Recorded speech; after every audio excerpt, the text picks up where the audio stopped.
My cousin asked me to be maid of honor. I paid for the bachelorette trip, hosted the bridal shower, even altered her dress for free. The day of the wedding, she pulled me aside and said, "We actually gave the speech slot to my college roommate. She's just funnier." Then she asked me to stand in the back so I wouldn't distract in photos. I watched them say vows from the kitchen, holding her shoes and clutch. A week later, she sent me a Venmo request, "Your share of the cake, $128. I'm 31 and live in Roanoke, Virginia. My cousin Paige is 29. We were raised more like sisters than cousins. Our moms are close, and they used to throw us into everything together, sleepovers, church camp, family vacations. Even when we drifted as we got older, I still showed up for her. She was always the one people noticed. Blonde hair, loud laugh, always surrounded by people. I was the quiet one with glasses, who loved reading and knew how to sew because our grandma taught me. Paige got attention. I got overlooked. It was always like that. So when she got engaged and called me crying, saying she couldn't imagine anyone else as her maid of honor, I really thought maybe things had changed. That maybe she saw me for once. I told her yes without even thinking. That was almost a year before the wedding. I didn't know then what was coming. First came the bridal shower. She didn't want to pay for a venue. I offered to host it at my place. I live in a 2-bedroom condo and made it work, cleaned, bought folding chairs, made decorations. I hand-painted welcome signs, baked lemon cupcakes with little flowers on top, and even printed out old pictures of her and Derek for the love story wall. She showed up 40 minutes late, barely said thank you, and complained that the drinks table looked kind of thrown together.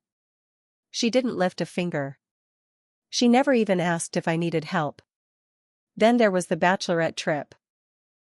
She wanted Charleston. Beachfront house. Fancy dinners. I asked her about budget. She waved it off. "You'll figure it out. You're good at this stuff." So I booked the Airbnb, made a Google Doc, coordinated the dates with 7 other women.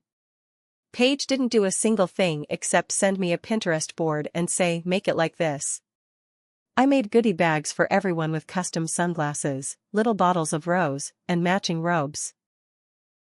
I covered Paige's share of the Airbnb because she said, "That's what the maid of honor is supposed to do." The whole trip cost me over $1,300.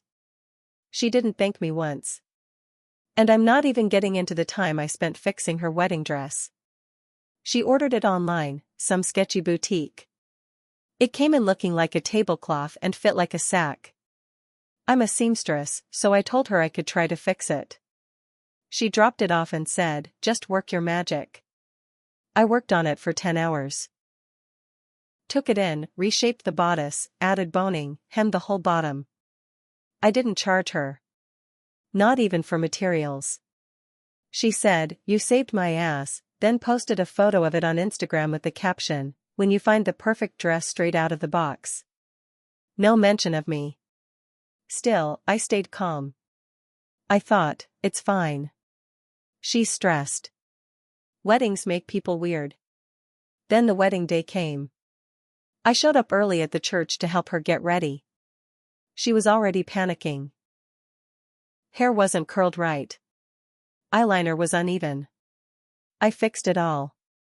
I was literally on my knees under her dress pinning a last-minute adjustment while she yelled at her mom about the flower arrangements. Right before the ceremony started, Paige pulled me into the hallway. She looked uncomfortable. Wouldn't meet my eyes. "Hey, so, small change," she said. "We're gonna have Heather do the speech instead of you." Heather was her college roommate. I'd met her maybe twice. She's just got, like, this funny thing she does. You know. She's better at talking in front of people. I stared at her. Wait. What are you talking about? I wrote a speech. You asked me to. I know, she said. It's just, you're not really, like, a public speaker. And Heather has that improv background. It's gonna land better. I was stunned. hurt. But before I could respond, she added, "Oh, and, also, can you stand more toward the back? Just for photos. You kind of stand out. Like, height-wise. She's 5 feet 3 inches. I'm 5 feet 9 inches.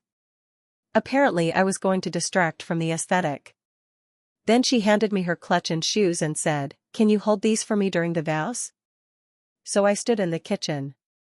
Literally in the kitchen. I held her clutch and her shoes and watched her get married from a small swinging door while the other bridesmaids laughed and posed and took selfies. At the reception, I sat at the same table as the DJ and the photographer. I didn't even get one of the party favors I helped design. I went home that night and cried. But I still didn't say anything. Then a week later, I got a Venmo notification. Paige requested $128. Message, your share of the cake. Not even a thank you. Just a bill. That was when I stopped crying. I didn't decline it. I didn't argue. I paid it. But I also started planning. I didn't block her. I didn't even bring it up. I wanted her to think I was still the quiet, harmless cousin. The one who just took whatever was thrown at her. That was the whole point. The first thing I did was dig through every text, email, and receipt I had related to her wedding. I documented everything. Screenshots of our group chats, Venmo payments, her Pinterest boards with instructions, the invoice from the Airbnb with her name listed, the messages where she promised to pay me back once Derek gets his bonus.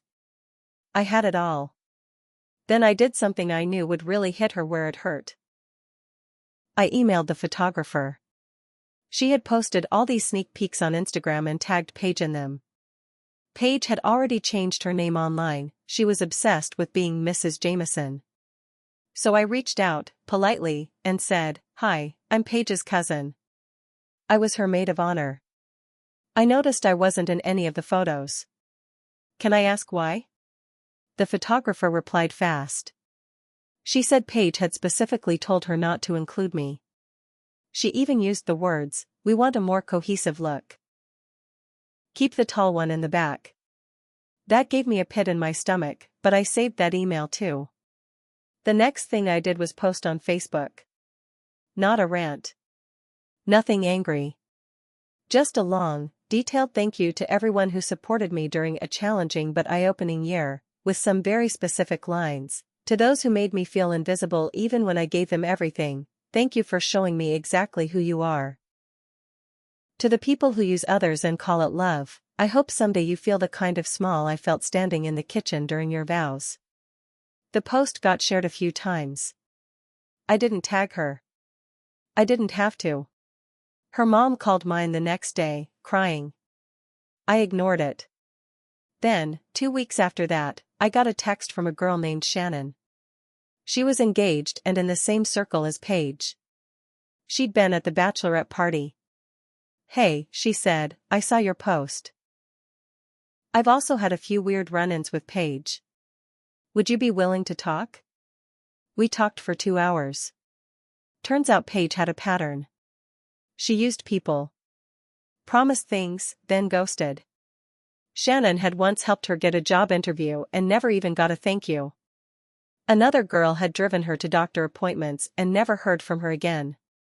I started getting more messages. Quiet ones. Private ones. People who'd also been tossed aside. People who were scared to say anything because Paige was loud and social, and everyone liked her. At least, they used to.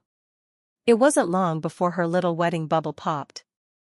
Heather, the roommate who gave the speech, apparently got drunk and let slip to someone at work that Paige made her audition for the speech.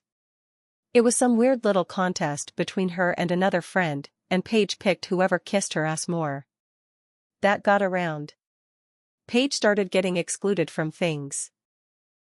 A girl's trip to Asheville? She wasn't invited. A mutual friend's baby shower? Her name was left off the list. She texted me once asking if I was talking shit behind her back. I didn't respond. But then something else happened, something that shifted everything. Derek lost his job. I don't know all the details, but from what I heard, it was sudden. Layoffs or something. He worked in IT and had been the one supporting most of the wedding costs. They had just signed a lease on a pricey townhouse outside of Lynchburg. Without his income, they were underwater fast. Paige started reaching out again. She messaged me and said, "Hey, do you still have the login for our wedding site? I want to access the registry." I told her I deleted it. She didn't like that. I could tell she was unraveling. But I wasn't done. She started calling me after that. First, she tried to act casual. "Hey, just checking in. Miss you." Then she tried guilt.